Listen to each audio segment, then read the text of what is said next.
এই ছোট লোকের বাচ্চা, তুই এখানে বসে বসে খাচ্ছিস? হ্যাঁ, তুই জানিস না তোর স্যারের অফিসে যাওয়ার সময় হয়ে গেছে? বাড়িতে সমস্ত কাজ পড়ে আছে, আর তুই কাজ না করে এখানে বসে বসে গিলছিস। খাবার দেখে কি লোভ সামলাতে পারিসনি? হ্যাঁ, নাকি বাবার বাড়িতে কখনো বাপের পোষে খাবার চোখে দেখিসনি, যার কারণে তুই আমার বাড়িতে খেতে বসেছিস? আমরা এখন পর্যন্ত নাস্তা করতে পারলাম না, আর সে এখানে টেবিলে বসে খাচ্ছে। ম্যাডাম, আসলে হয়েছে কি, কালকে রাইতে আমি ভাত খাই নাই, আমার না অনেক খিদা লাগছিল, এর লেগে রাইতের বাহি করে খিচুড়ি আসছিল, এইটাই খাইতেছি ম্যাডাম। তোর ক্ষুধা লেগেছিল, তুই পরে খেতি।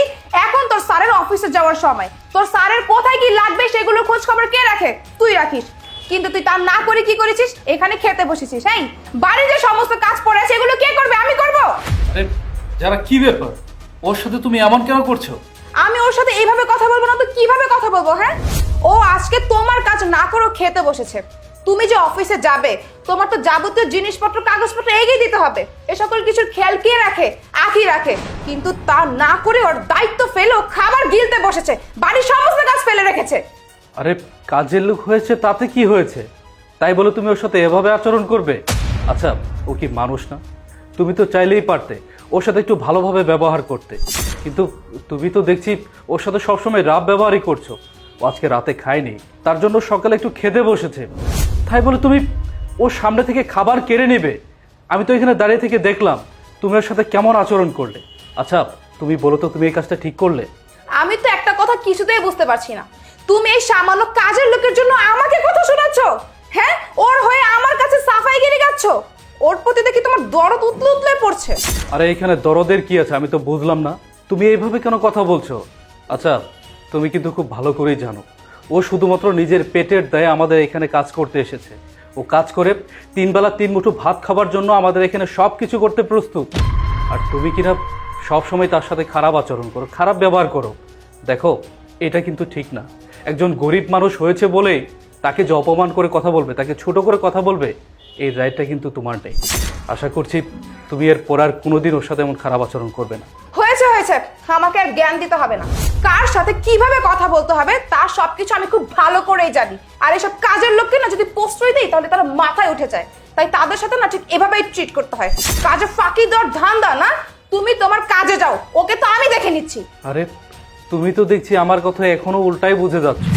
দেখো ও গরিব হয়েছে তাতে কি হয়েছে, তাদের সাথে খারাপ ব্যবহারটা কিন্তু করা তোমার একদমই উচিত হয়নি। এটা কিন্তু তুমি মোটেই ঠিক করেনি।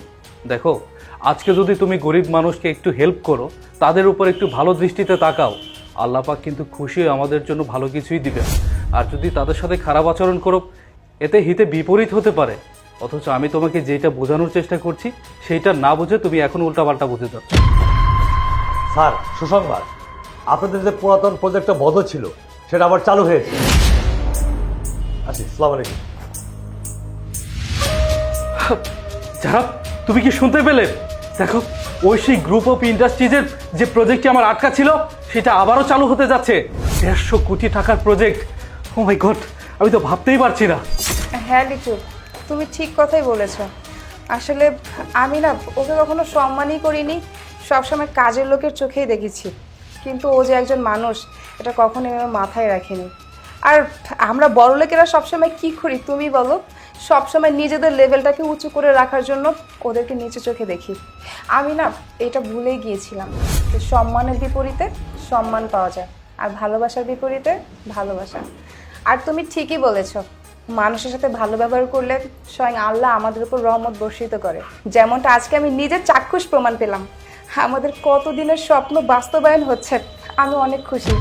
আর আমি তোমার কাছে আজকে ওয়াদা করছি, আজকের পর থেকে আমি শুধু আখির সাথে কেন, কোনো গরিব মানুষের সাথে খারাপ আচরণ করব না, সবার সাথে ভালো ব্যবহার করব। আখি, আমার ভুল হয়ে গেছে রে, প্লিজ তুই আমাকে ক্ষমা করে দিস, আর আমার ব্যবহারে কষ্ট পাস না। হ্যাঁ না না ম্যাডাম, হ্যাঁ আপনি কি লেগে আমার কাছে ক্ষমা চাইতেছেন? হ্যাঁ আপনি ক্ষমা চাই আমার অপরাধী করবেন না ম্যাডাম, আমি কিচ্ছু মনে করি নাই। আচ্ছা ঠিক আছে, তুই এখন বসে খা, আর ফ্রিজে আরো খাবার আছে গরম করে তুই খেয়ে নে। বুঝছো? চলো, তোমার অফিসের জন্য দেরি হয়ে যাচ্ছে।